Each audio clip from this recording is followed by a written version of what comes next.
WhatsApp everyone, welcome back to the channel. I hope आप सभी ठीक होंगे। सो आज हम डिस्कस करेंगे क्लास 12 का एक टॉपिक, इन्वेस्टमेंट फ्लक्चुएशन रिजर्व, जिसको शॉर्ट फॉर्म में आईएफआरबी कहा जाता है। सो चलिए कंसेप्ट समझते हैं। सबसे पहले ये समझना जरूरी है कि रिजर्व क्या होता है। रिजर्व वो पैसे होते हैं जब बिजनेस में से साइड में निकाले जाते हैं किसी पर्पस के लिए, या फिर किसी पर्पस के लिए नहीं, मतलब कुछ पैसा ऐसा साइड में निकाला जाता है जो कहीं पर भी यूज हो सकता है जब भी कोई मुसीबत आती है बिजनेस के अंदर, या फिर लॉस की सिचुएशन अराइज होती है। रिजर्व एंड प्रोविजन जो चैप्टर था वो कौन सा चैप्टर था? क्लास 11 का चैप्टर था, reserve and provision. So basically reserve क्या होता है? जो पैसा हमने साइड में निकाला है। अब यहाँ पर क्या बात आ रही है? Investment fluctuation reserve. Investment fluctuation का मतलब क्या हो गया? मतलब आपने कहीं पर पैसा लगाया होगा, आपने कहीं पर इन्वेस्टमेंट करी होगी। अब अगर जो उसमें फ्लक्चुएशंस आते हैं, फ्लक्चुएशंस का मतलब क्या होता है कि इन्वेस्टमेंट की वैल्यू बढ़ रही है या फिर घट रही है, बढ़ रही है या फिर घट रही है। सो उस बढ़ने घटने वाली वैल्यू में जो भी फ्लक्चुएशंस आ रहे होते हैं, तो उसमें अगर जो हमें कभी भी नुकसान होता है तो हम उस नुकसान को रिजर्व से कवर करने की कोशिश करते हैं। फॉर एग्जाम्पल, हमारे पास रिजर्व है कितने का? 18,000 रुपीज का। हमने इन्वेस्टमेंट कितने की करी? 2 लाख की करी। अब अगर जो इस 2 लाख के अंदर कोई भी नुकसान होता है, मतलब कि 2 लाख से मार्केट वैल्यू अगर जो कम आ जाती है हमारी इन्वेस्टमेंट की, तो हम क्या करेंगे? इस रिजर्व में से पैसे निकालेंगे और वापस से इन्वेस्टमेंट को 2 लाख तक चढ़ा देंगे, मतलब कि हम लोग अपने लॉस को बचा लेंगे। सो बेसिकली इसके अंदर हमें जर्नल एंट्रीज पास करनी होती हैं और हमारे सामने 5 केस हैं। तो सबसे पहले बात करते हैं केस नंबर 1 के बारे में। सो केस 1 है नो इन्फॉर्मेशन, मतलब कि इन्वेस्टमेंट जो हमने करी थी 2 लाख की, उसकी वैल्यू बढ़ी है या घटी है इसके बारे में कोई इन्फॉर्मेशन नहीं है।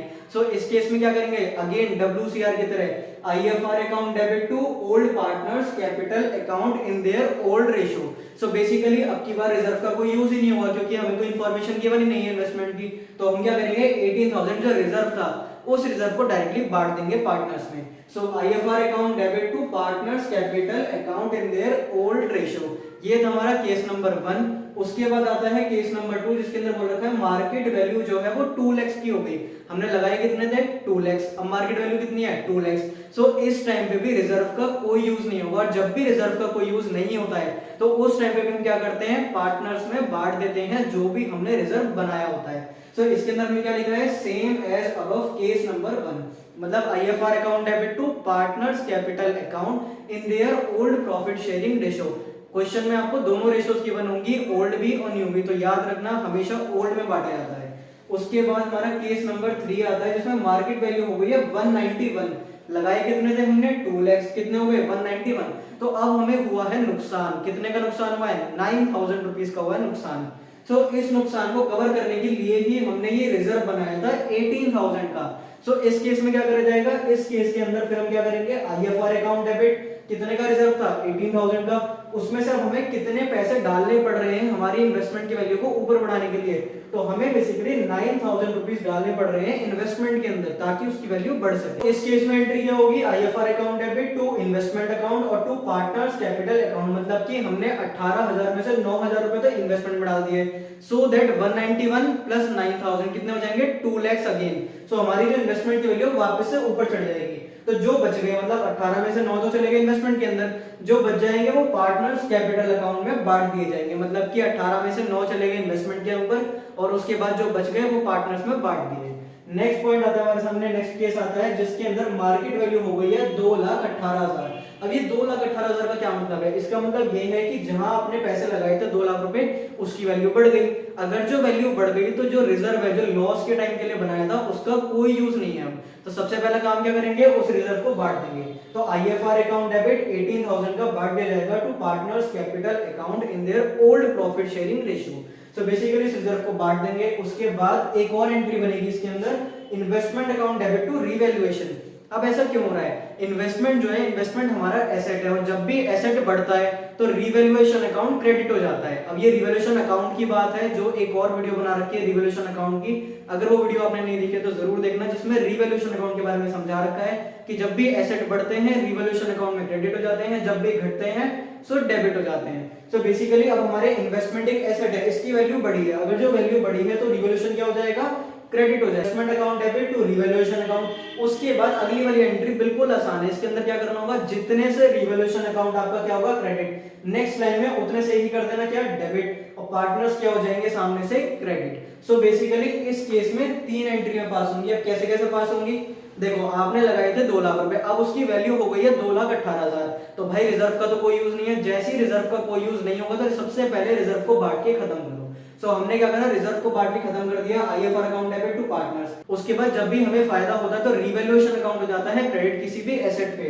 सो इन्वेस्टमेंट एक एसेट है, investment account debit to revaluation account 1818, क्योंकि 18,000 से फायदा हुआ है हमें, इतने से रिवैल्यूएशन अकाउंट क्रेडिट होगा, नेक्स्ट लाइन में उतने से ही डेबिट होगा और पार्टनर्स में क्रेडिट हो जाएगी सेम अमाउंट जो भी रिवैल्यूएशन अकाउंट की आ रही होगी। अब चलते हैं लास्ट केस की तरफ, इन्वेस्टमेंट फ्लक्चुएशन रिजर्व की। सो अब देखते हैं लास्ट केस, जिसके अंदर बोल रखा है मार्केट वैल्यू हो गई है 1,73,000, लगाए कितने थे, 2 लाख रुपए, अब वो घट के कितने हो गए, 173।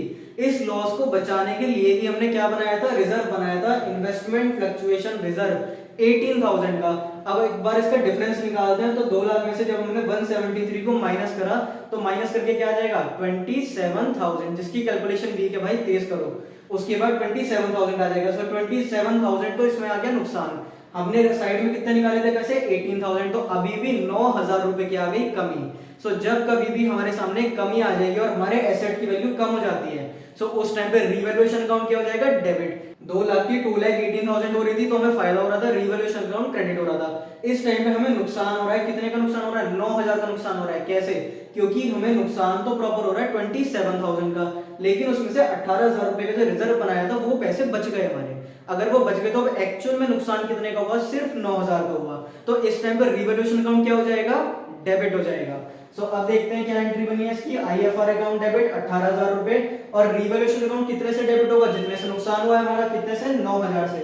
रिवैल्यूएशन अकाउंट डेबिट 9,000, और टू इन्वेस्टमेंट, वापस से इन्वेस्टमेंट में हमने पैसे चढ़ा दिए कितने, 27,000, जितने से नुकसान हुआ तो वापस से उसकी वैल्यू को हमने 2 लाख रुपए कर दिया। उसके बाद अगेन रिवैल्यूएशन अकाउंट जितने से डेबिट होगा, नेक्स्ट लाइन में उतने से ही क्रेडिट होगा। सो इसी तरह हमारे सारे केसेस होते हैं फिनिश। इसी के साथ ये टॉपिक खत्म होता है इन्वेस्टमेंट फ्लक्चुएशन रिजर्व का। आई होप आपको समझ में आएगा। कोई भी डाउट तो आप कमेंट सेक्शन में पूछ सकते हैं, और वीडियो अगर आपको समझ में आई है, इस वीडियो के थ्रू आपको कोई भी हेल्प हुई है इस टॉपिक को इजी बनाने में, सो अभी के अभी लाइक कर दो वीडियो को और अपने फ्रेंड्स के साथ भी शेयर कर देना। एंड चैनल कंसेप्ट समझे को अभी के अभी सब्सक्राइब कर लो। सो मिलते हैं इसके नेक्स्ट वीडियो में किसी और टॉपिक के साथ।